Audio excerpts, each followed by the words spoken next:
Hello and welcome everyone to today's Vlogmas. So for today's video, I decided to finally do the highly requested Q&A. So today I'm going to be answering all the questions that you asked me during the past couple of weeks. These are questions from Instagram and YouTube. So this is going to be a pretty broad variety of questions. I'm not sure if I can answer all of them because my voice is still not doing the best. So I don't know for how long I'm able to talk today. Plus, if you're wondering about the light, the sun kind of comes in every now and then. It's actually really beautiful, but it's kind of hard to fix with the lighting. So if the light is changing, just know that that is why. And let's get started with the questions. I feel like pretty much the most frequently asked question was about my astrological big three. So my birthday is January 19th. I'm born in 1999, which makes me a Capricorn.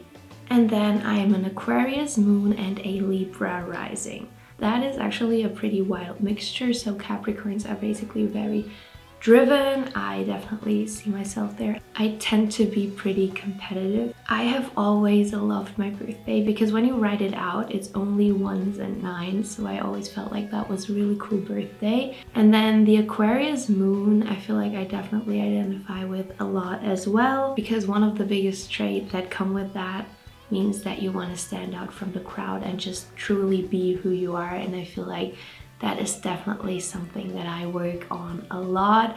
I don't really want to fit in. That's just not a desire that I have. I feel like from time to time I do, and I feel like that's also completely normal, especially if you dress completely different than everyone else. It's pretty normal to sometimes feel like you don't really fit in, but deep down I know that this is who I am, and it makes me so much more happier, and it's just a way bigger and more important priority to me than to fit in. Aquarius moons are also very open-minded and caring, which I also feel like is really fitting for me. And then another big trait is to be individualistic, and that's definitely me because, as I said, I just don't really care a lot about what other people think. I have gotten a lot of weird questions and looks for the way that I dress and the way that I live my life, but I don't really mind it because at the end it's all about what makes me happy. And I truly feel like that is the biggest tip I have for you, to listen to yourself. There will always be people who don't understand what you do,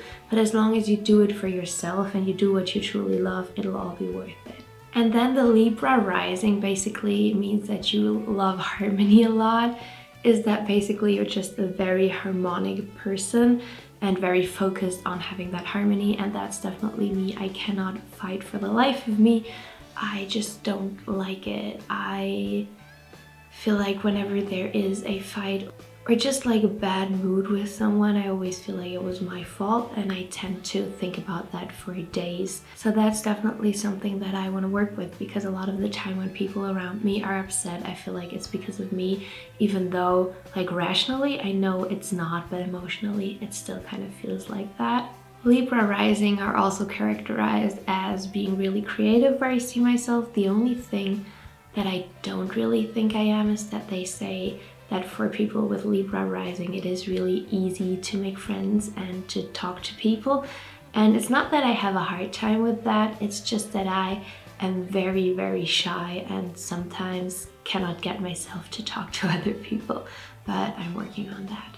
Another question that I got asked a lot, or a topic that a lot of people seem to be very interested in, was my whole did I move out of the apartment that I renovated? Why did I do so? Am I planning to stay here long term? So basically my living situation. So first of all, yes, I moved out of that old apartment.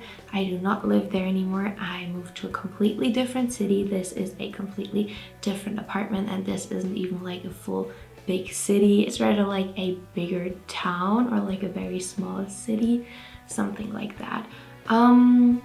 Generally speaking, I feel like I talked about this a little in the letter that I wrote to you, but mainly I just wasn't feeling home there. There were a lot of things going down in my life during the time that I moved into that old apartment, and I felt like there was just a lot of bad energy there. So yes, I'm in a new apartment now. I'm gonna do some reno on this one.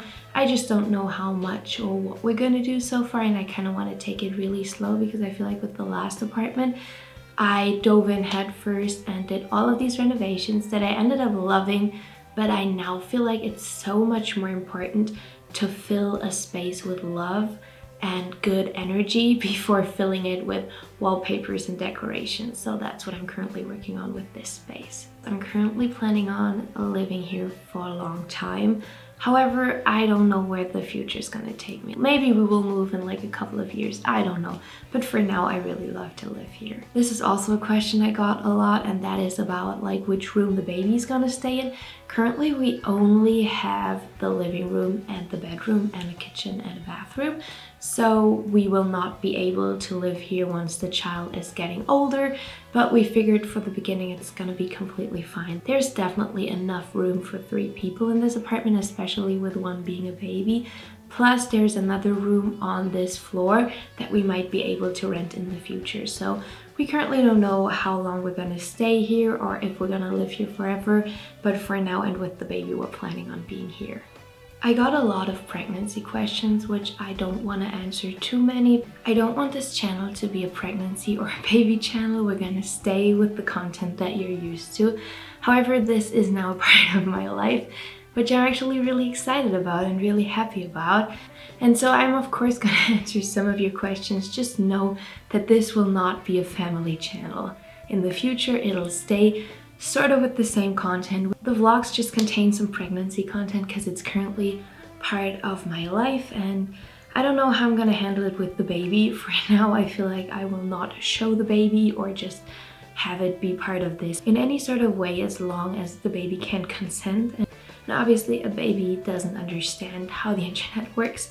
So for now, that's what I feel like I'm gonna do. So a lot of questions were about how I found out that I was pregnant. And basically it's just the classic story of being late on my period, taking a test, and then I went in with my doctor and she checked and confirmed. And I have a very irregular period. So by the time that I found out, I was already 7 weeks pregnant. I'm just gonna put all of the pregnancy questions together right here so that we just talked about it, and then we can move on to the 60s questions. There were a lot of questions about if we know the gender yet. We don't, and I don't know if I'll ever share that. Same goes for the name and all other sorts of like private things for the babies. As said, I just don't know yet how comfortable I am about sharing so much information about a person who cannot consent to it. So Kara asked, what are your least favorite 1960s and 70s styles? This is a little hard because I actually like a lot of the styles of the time, so let's see. I feel like one of the things that I don't like in the 60s is like the early 60s, kind of late 50s dress trend, where like the shape of the dresses was different, so they would be very tight until kind of like your belly button and then flare out. These sort of like dresses, I don't really love them if I'm being honest. I also don't love the 70s trend of these like tight knitted pants. I'm just gonna put up pictures here of what I mean by saying this, but I just wanted to let you know that if you love these trends, keep on wearing them. This is just my opinion. I don't know anything. This is just what I personally think. A 70s trend that I also don't like is that kind of poofy hair that is what then was really popular in the 80s. I personally don't really like that if I'm being honest. But other than that, I feel like I really truly love pretty much all of the weird, wonderful, and eclectic 1960s and 70s fashion. So Anna asked what I think about the 80s, and I feel like it's funny because we just kind of talked about that. The 80s, obviously a very valid question. I'm gonna be honest, I love the 60s, and I even prefer the 60s over the 70s, and I don't really have a connection to the 80s besides my favorite like guilty pleasure music genre. I feel like I have to explain this, but I like to refer to this kind of music genre as I was in a band in the 60s and 70s and very popular, and now it's the 80s and I make this kind of weird funky dance music. It's a long name, but basically I mean songs like I Got My Mind Set on You by George Harrison, an absolute banger. Do I objectively think that this is good music? No. Do I dance to it frequently? Yes. The same goes for Driven by You by Brian May and Stranger Frontier by Roger Taylor, Rod Stewart's Do You Think I'm Sexy, all these sort of songs. This is mainly what I kind of like feel about and think about when I think about the 80s. Other than that, I just have very little knowledge about the 80s. Like, I know a lot about the 60s and 70s, not too much about the 80s, to be honest.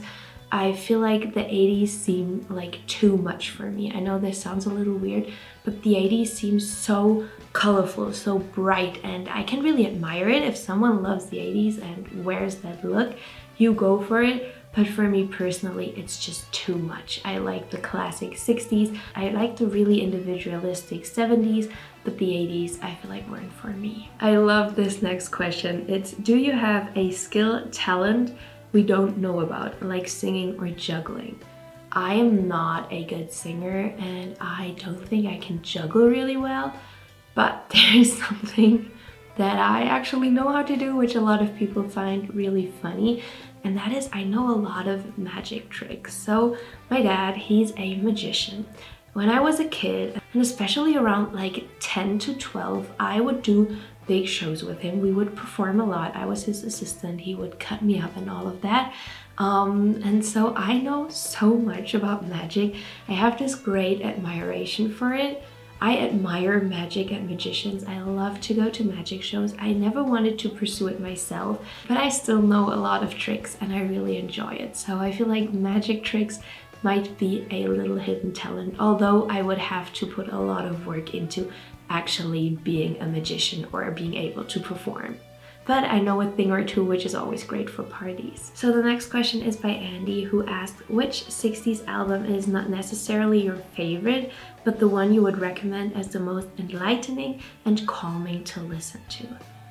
Okay, there are actually several, and there are a few that come to mind right now. One album that I find myself going back to whenever I feel a little overwhelmed is The Freewheeling by Bob Dylan. This is such a phenomenal record. It was released in 1963 and it's just incredible. Two of my favorite Bob Dylan songs, The Girl from the North Country and Blowing in the Wind, are part of this record, and it's just overall such a calming and wonderful record. Bob Dylan just has this way of being with words, and his lyrics are so fabulous. I cannot recommend you to listen to this record enough. Technically not a 60s album, but I think it was released in 1970. Deja Vu by Crosby, Stills, Nash and Young. This has one of my favorite calming songs of all time, Our House, and it's just overall a very melodic and calming, beautiful record. Also the 1968 release Bookends by Simon and Garfunkel.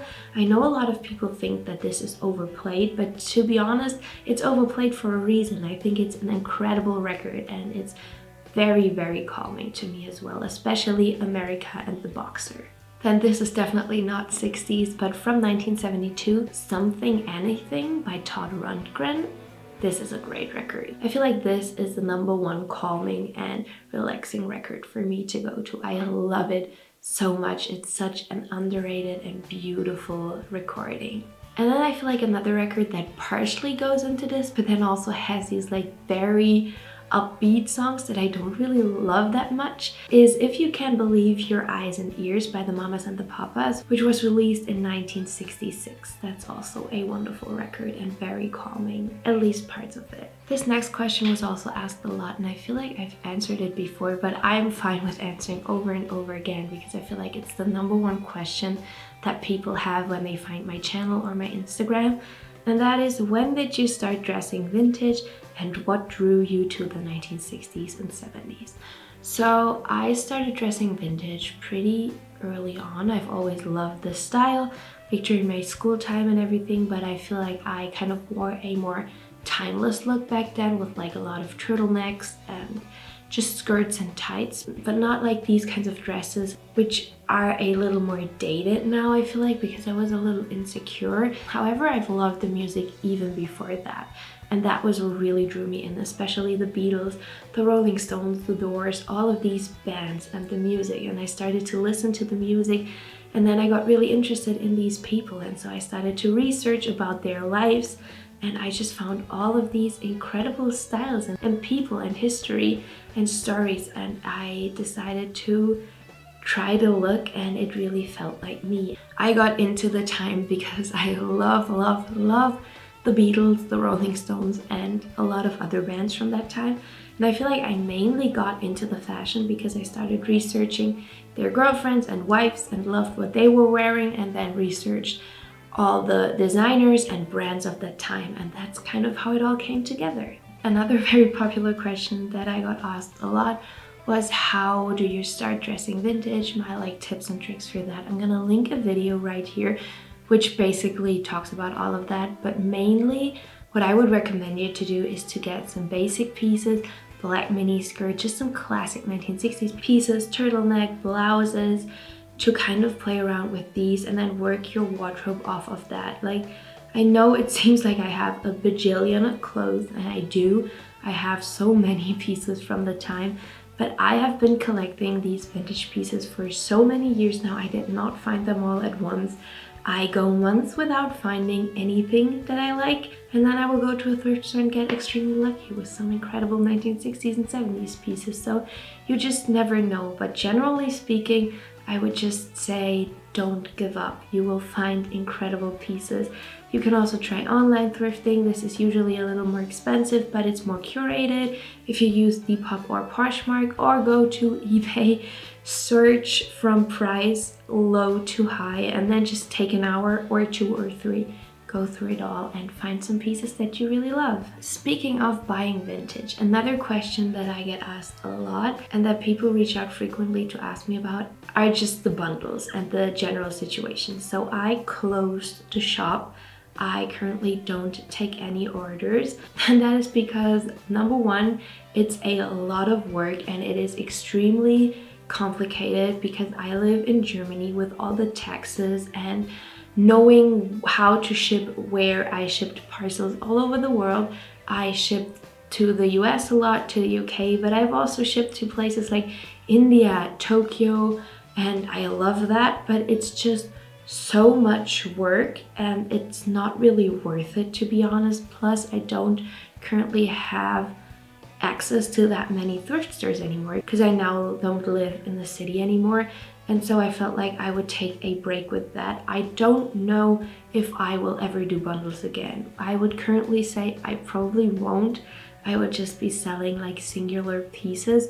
But I don't want to say I will never do it again, because maybe in a couple of years or months I will really miss it. I do actually really miss it, and I will want to do it again. So for now, I don't do them, but maybe I will do them again in the future. And I really hope that you can be understanding with that. I know that a lot of people wanted to order and were really sad, but I just currently can't take the workload that it is, and it's just not really worth it, to be honest. So someone asked, do you have a favorite concert film or documentary? Maybe this could be a video like the book one.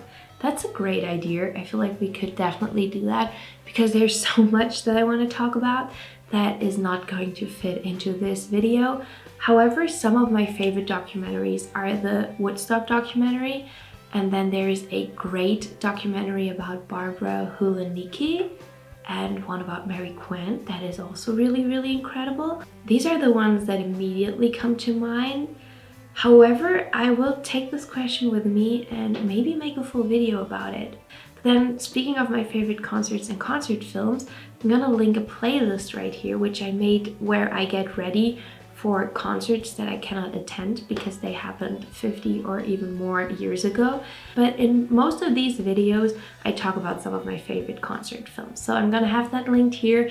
My 3 recommendations off the bat are the one about Barbara Hulanicki. I think it is called The Woman Behind Biba, something like that. But if you just search Barbara Hulanicki biography, it'll come up. Then obviously the fabulous Woodstock one, the Mary Quant one, which is actually really recent. So these 3 I can say for now, and then I will think about more and do a video about that. Who is your favorite Beatle? I can't decide myself, but never mind that. I can decide. My favorite Beatle definitely is George Harrison, but I get that it is hard to decide. I just feel like he's my favorite Beatle because I love the songs that he wrote and I can really much relate to him being quiet and a little shy. But other than that, I love all of them. I feel like it's normal to just prefer some people over others, but generally speaking, every one of the Beatles was just great. Carmine, I'm sorry if I said that wrong, asked if I have any traditions for the holidays. So in Germany, there is this one tradition where you kind of like light a wrench. So there are 4 candles every Sunday leading up to Christmas. You light one.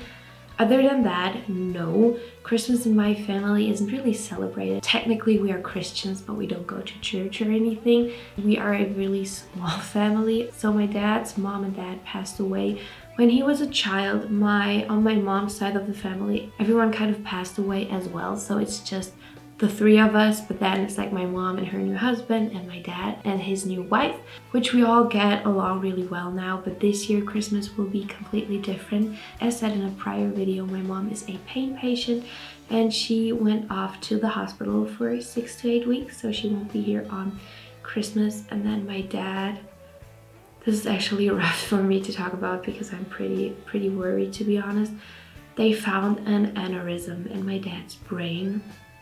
My dad isn't that old, he's like 56, so I'm just very worried. He will have surgery next week. They say it's a routine thing, it'll probably all go well. I'm just scared, I'm gonna be honest. I'm just pretty damn scared about that. But then once all of that is done, it's time for me to think about Christmas, and I will spend it with my boyfriend's family this year, and then we will visit my dad. And then the number 1 tradition that we have is that, like in Germany, it's different because you have Heiligabend, like Christmas, and that is the evening of the 24th, and then the 25th and the 26th are called Weihnachtsfeiertage. So basically these are celebrational days and everyone is off work and everything.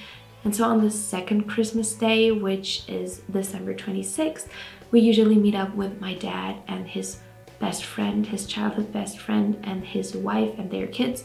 My dad's childhood best friend, who's still his best friend to this day, his wife is my godmother, so it's always really nice to hang out with them.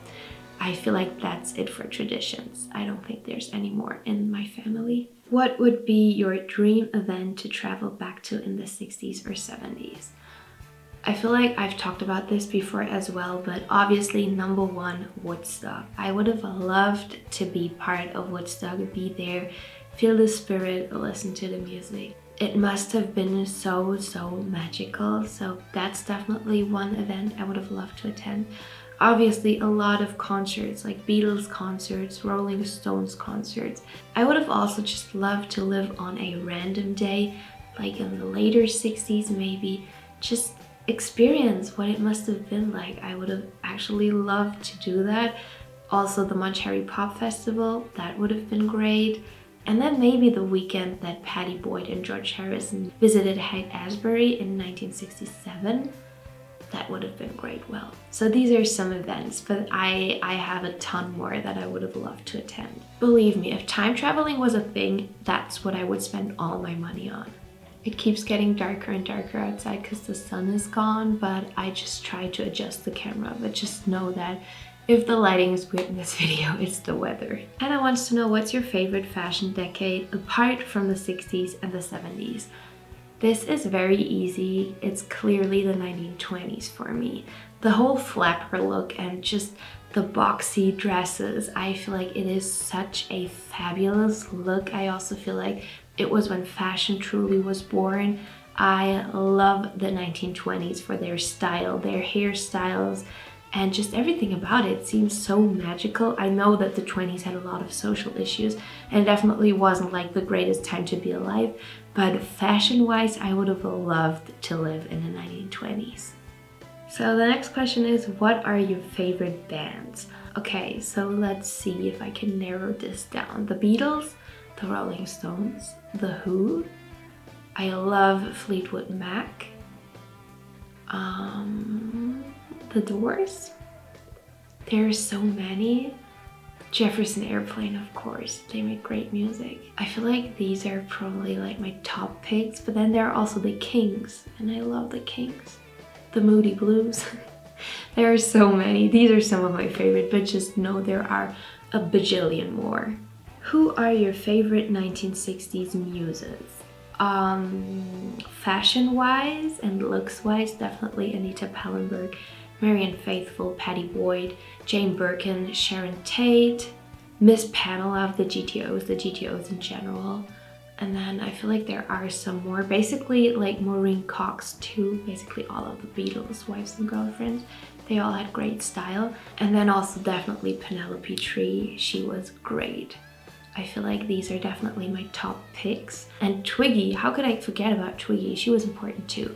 I feel like these are like my top picks, and what I love about these women is that everyone kind of embodies a different 1960s trend. Like with Anita Pallenberg, you get that late 60s eclectic. With Stevie Nicks, she was also great. You get that 1970s witchy look. That was so popular. With the Beatles' wives and girlfriends, Patty, Maureen, all of them, you get that really classic 1960s look. Same goes for Twiggy. Penelope Tree kind of always did her own thing with fashion. Jane Birkin with that French look. Same goes for Brigitte Bardot. I love Sharon Tate because she just had such a unique sense of fashion. So it's really hard for me to choose, but these are definitely like my favorite muses. I feel like I'm gonna do 2 more questions because my voice is not getting better, and I feel like we've already talked about a lot of things. So let's see. Oh, so this one might be fun and fitting for winter. What is your favorite 1960s coat style? So with coat styles, I have 2 big favorites. One is the classic fur coat. I love them. I feel like they were so popular at the time. They look great with everything. I have a real fur coat and then a fake one, but these are probably like my favorite ones. I also have one of these, I don't know what they're called actually, but they kind of look like a trench coat, but like a very thick and heavy one. They're leather on the outside and then fur on the inside. It's usually lamb, I believe. I'm gonna put up a picture right here, but I love these as well.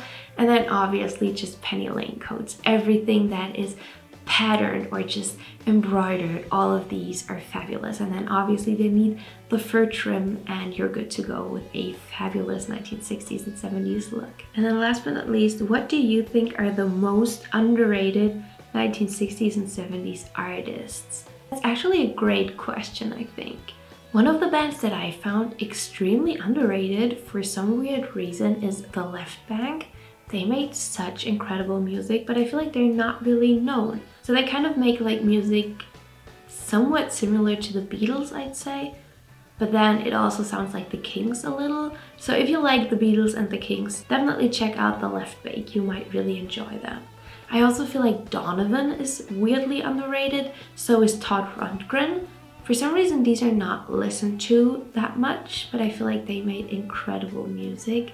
Tommy James and the Shondells, I feel like a lot of people know Crimson and Clover by them, but they actually made a lot more incredible records and songs, so you might want to check them out as well. So they only recorded 1 album in their entire time as a band, but the Monks, they released a record in 1966. There are some really good songs on that record, let me tell you that. Strawberry Alarm Clock, if you like prog rock, that might be for you. I feel like people know 1 or 2 songs by them, but it's definitely worth to kind of look into the records that they did and all the songs they recorded because there are so many incredible ones. There's a band called Clear Light. They released an album in 1967. That's also a great album, and I cannot understand why they only made 1 record because it is so incredible, and I feel like they probably would have had a decent career if they would have just kept going, but for some reason they didn't. And then I feel like there are a lot of female artists from the 60s and 70s who are very, very underrated. Marianne Faithfull, for example, I think it's a shame that she's mainly known for being Mick Jagger's girlfriend, because honestly, she released incredible music. She was so talented. And then also, this might more be for fun than for anything else, but there's a record by the GTOs. That's also really great to listen to. So I'm gonna end the video right here. I will definitely do a Q&A soon because I know you have a lot of questions. So if you have any more questions, leave them in the comments. If they're short, I will answer them in the comments. If not, I will put them on the list for the next Q&A.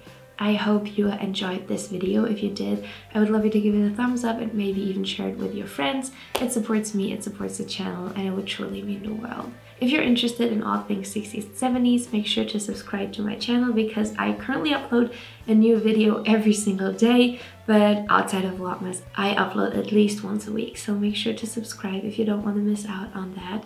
I hope you have a beautiful day. Go out, enjoy the sunshine or whatever the weather might be like where you are right now. Spin a record that you love, do something for yourself, and I will see you in tomorrow's video. Bye everybody!